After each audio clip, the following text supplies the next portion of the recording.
आज का जो टॉपिक है हमारी डिस्कशन का वो न्यूक्लियस है, न्यूक्लियस एंड इट्स स्ट्रक्चर।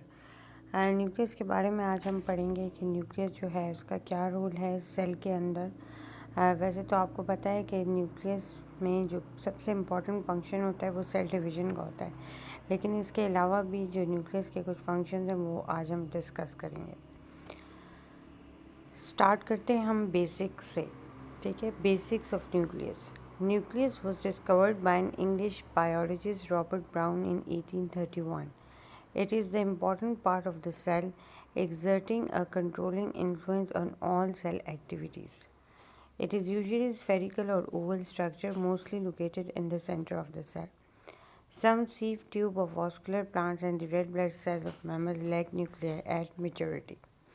अच्छा जी, सबसे पहले तो अगर हम बात करें उसकी डिस्कवरी की, तो it was discovered by English biologist and his name was Robert brown and it was discovered in 1831। उसके बाद वो ये कह रहा है कि जो सबसे ज़्यादा इम्पोर्टेंट पार्ट है सेल का वो न्यूक्लियस है, जो कि कंट्रोल करता है सेल की तमाम एक्टिविटीज़ को, ठीक है। न्यूक्लियस जो है वो सेल की तमाम एक्टिविटीज़ को कंट्रोल करता है। इसका एक रीज़न ये भी है कि सेल के अंदर न्यूक्लियस के अंदर जो है वो डीएनए होता है, और डीएनए के अंदर वो सारे जीन्स प्रेजेंट होते हैं जो रिस्पॉन्सिबल होते हैं for the performing of different functions of the body.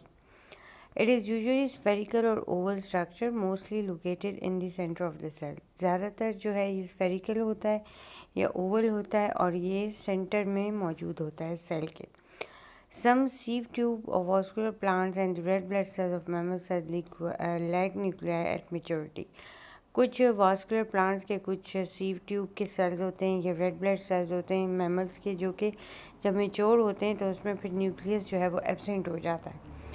इसके भी बहुत सारे रीज़न्स हैं, लेकिन इसके लिए ज़्यादा डिटेल में जाने की ज़रूरत नहीं है। आप लोगों को बस इतना ही पता होना चाहिए कि कौन से सेल्स हैं जो कि मेच्योरिटी पर न्यूक्लियाई को लैक करते हैं, ठीक है, या जिसमें न्यूक्लियस नहीं होता जब वो मेच्योर होते हैं। इनफैक्ट वो शुरू में होता है लेकिन बाद में वो डिसअपियर हो जाता है। The nucleus is a membrane-bound structure that contains the cell's hereditary information and control the cell's growth and reproduction. अच्छा जी, अब ये बात आ गई सामने कि वो एक मेम्ब्रेन बाउंड स्ट्रक्चर है, जिससे ये पता चल गया कि ये यूकेरियोट्स में प्रेजेंट होता है और इसके अंदर सेल्स की हेरिडिटरी इन्फॉर्मेशन होती है in the form of DNA, ठीक है, जो कि सेल्स की तमाम एक्टिविटीज़ को कंट्रोल करता है, ठीक है, लाइक ग्रोथ एंड रिप्रोडक्शन, ठीक है। ये सारे के सारे फंक्शन जो हैं ये न्यूक्लियस कंट्रोल करता है सेल के। It is commonly the most prominent organelle in the cell. The nucleus is surrounded by a structure called the nuclear envelope. अच्छा जी, वो ये कह रहा है कि ये बहुत ही प्रोमिनेंट ऑर्गेनेली है सेल की, ठीक है, और ये न्यूक्लियर एनवेलप जो है वो इसको सराउंड करता है। मतलब कि न्यूक्लियस जो है वो एक ख़ास किस्म की कवरिंग में मौजूद होता है, that is called the nuclear envelope, और उसके अंदर जो है वो न्यूक्लियस प्रेजेंट होता है, ठीक है। So the nucleus is surrounded by a structure called the nuclear envelope. This membrane separates the contents of the nucleus from the cytoplasm. The sex chromosomes are also housed within the nucleus. अच्छा, वो ये कह रहे हैं कि ये जो membrane है, दैट इज़ द न्यूक्लियस की जो भी ये मेम्ब्रेन है जिसे हम न्यूक्लियर एनवेलप भी कहते हैं, वो सेल्स के न्यूक्लियस की जो इंटरनल इन्वायरमेंट है उसको सेपरेट करता है साइटोप्लाज्म से। क्यों? क्योंकि ताकि जो कंटेंट्स हैं न्यूक्लियस के वो साइटोप्लाज्म में मिक्स ना हो जाएं, ठीक है। The cell chromosomes are also housed within the द न्यूक्लियस, और जो सेल क्रोमोसोम्स हैं, जो सेल्स के क्रोमोसोम्स जिनके अंदर डीएनए भी प्रेजेंट होता है, वो भी न्यूक्लियस के अंदर ही होता है, ठीक है। So the chromosomes contain DNA which provides the genetic information necessary for the production of other cell components and for the reproduction of life. तो इससे ये बात साबित हुई कि जो क्रोमोसोम्स है उसके अंदर डीएनए होता है, ठीक है, जो कि जेनेटिक इन्फॉर्मेशन कंटेन करता है या प्रोवाइड करता है, और वो जेनेटिक इन्फॉर्मेशन जो है वो नेसेसरी है, ज़रूरी है for the production of other cell components, और कंपोनेंट्स की प्रोडक्शन के लिए, बल्कि रिप्रोडक्शन ऑफ लाइफ के लिए भी सारी की सारी जो इन्फॉर्मेशन है वो डीएनए के अंदर ही मौजूद होती है। मतलब सेल के अंदर न्यूक्लियस होता है और न्यूक्लियस के अंदर क्रोमोसोम्स और क्रोमोसोम्स के अंदर डीएनए। ठीक है, इनफैक्ट न्यूक्लियस के अंदर न्यूक्लियोलस होते हैं और न्यूक्लियोलस के अंदर जो है वो क्रोमोसोम्स होते हैं और क्रोमोसोम्स के ऊपर जो है वो डीएनए होता है। Structure of the nucleus, every diameter of nucleus is 6 micrometer which occupies around 10% of cell volume. ये जो एवरी डायमीटर है न्यूक्लियस का वो कितना है, 6 माइक्रोमीटर है और ये 10% जो है सेल का वॉल्यूम उसको ऑक्यूपाई करता है। ठीक है जी, जो एवरेज डायमीटर है न्यूक्लियस का वो कितना है, 6 माइक्रोमीटर है और वो तकरीबन 10% जो है वो सेल के वॉल्यूम को ऑक्यूपाई करता है। ठीक है, तो कौन कौन से कंपोनेंट्स हैं न्यूक्लियस के, न्यूक्लियर एनवेलप है, न्यूक्लियर मेम्ब्रेन है, न्यूक्लियोलस है, क्रोमोसोम्स है, न्यूक्लियोप्लाज्म है, ये सारे के सारे जो है ये न्यूक्लियस के इम्पॉर्टेंट कंपोनेंट्स हैं। Okay, nuclear envelope, the double layered membrane enclosing the nucleus of a eukaryotic cell। ठीक है, जो न्यूक्लियर एनवेलप है वो क्या है, डबल लेयर्ड मेम्ब्रेन है। ठीक है, जो कि न्यूक्लियस को इनक्लोज करती है ऑफ अ यूकैरियोटिक सेल। ठीक है, सबसे पहले न्यूक्लियस एनवेलप होता है जिसके अंदर जो है वो न्यूक्लियस होती है। ठीक है, तो न्यूक्लियर एनवेलप जो है वो उसको क्या करता है, कवर करता है। The double layered membrane enclosing the nucleus of a eukaryotic cell. The nuclear envelope has pores that allow the passage of materials into and out of the nucleus, also called the nuclear membrane।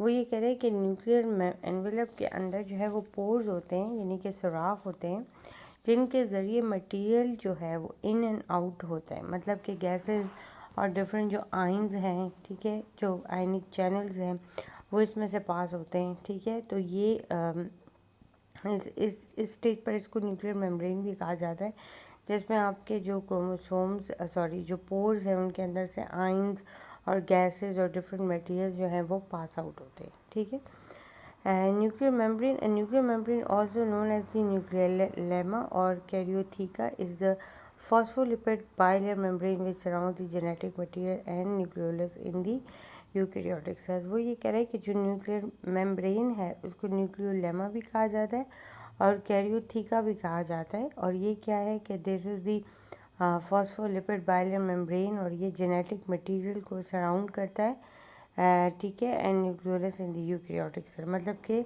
Nuclear membrane के अंदर जो है nucleolus होता है और nucleolus के अंदर जो है जेनेटिक मटेरियल होता है और इन सब को जो है वो सराउंड करता है। कौन करता है, न्यूक्लियर मेम्ब्रेन करता है, जो कि इसको सपोर्ट भी करता है। The nuclear membrane consist of 2 lipid bilayers, the inner nuclear membrane and the outer nuclear membrane. अच्छा, अब न्यूक्लियर मेम्ब्रेन जो है उसकी 2 लिपिड बाइलेयर्स होती हैं, एक इनर और एक outer. Okay, nucleolus, the nucleolus takes up around 25% of the volume of the nucleus. This structure is made up of proteins and ribonucleic acids. Its main function is to rewrite ribosomal RNA and combine it with proteins. This results in the formation of incomplete ribosomes.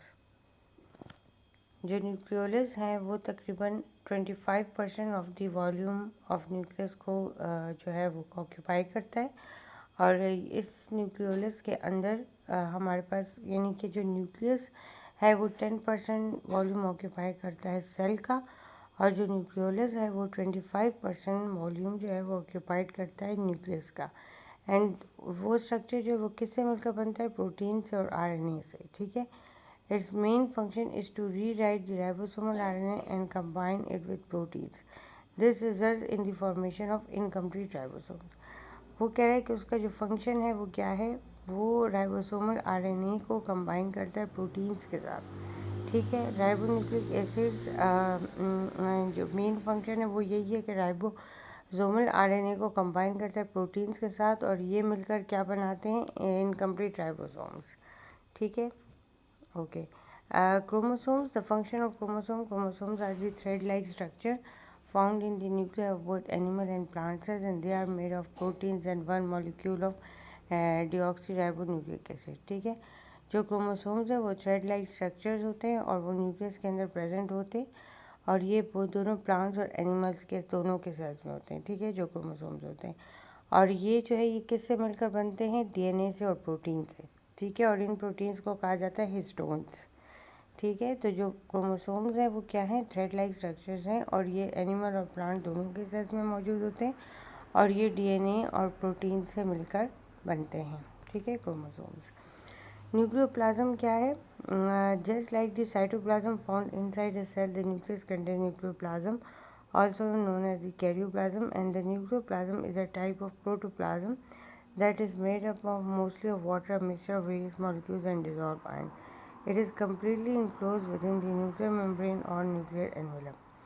वो ये कह रहे हैं कि जैसे cytoplasm होता है इसी तरह से न्यूक्लियोप्लाज्म भी होता है, जो कि कैरियोप्लाज्म भी कहलाता है। और जैसे सेल के अंदर साइटोप्लाज्म होता है, इस तरह न्यूक्लियस के अंदर न्यूक्लियोप्लाज्म होता है। ठीक है, और इसको हम कैरियोप्लाज्म भी कहते हैं। और ये जो है ये एक टाइप है प्रोटोप्लाज्म की, जिसमें ज़्यादातर आपके पास वाटर है, कुछ मॉलिक्यूल्स हैं और डिजॉल्व आयंस हैं। ठीक है, it is completely enclose with the the nuclear membrane और न्यूक्लियर एनवेलप, और ये बिल्कुल बंद होता है किस में, न्यूक्लियर मेम्ब्रेन में और न्यूक्लियर एनवेलप में। अच्छा जी, फंक्शंस न्यूक्लियस के क्या हैं, जो 4-5 बहुत इंपॉर्टेंट फंक्शन है वो मैं आपके साथ डिस्कस करती हूँ।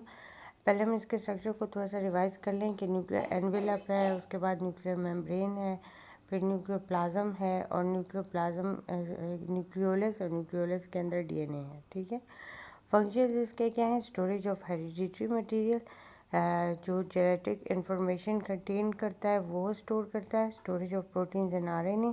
ठीक है, production of ribosomes, transport of hereditary material to the rest of the cell and prevention. ठीक है, एक तो वो हेरिडिटरी मटेरियल को स्टोर करता है। ठीक है, दूसरा वो प्रोटीन्स और आरएनए को स्टोर करता है। ठीक है, तीसरा ये कि वो राइबोसोम्स बनाता है। चौथा ये कि वो हेरिडिटरी मटेरियल को जो है वो सेल्स के दूसरे पार्ट्स में ट्रांसपोर्ट करता है। और पांचवा ये कि वो सेल्स को प्रिवेंट करता है और उसके डिफरेंट फंक्शंस को कंट्रोल करता है। ठीक है, thank you very much. Any question?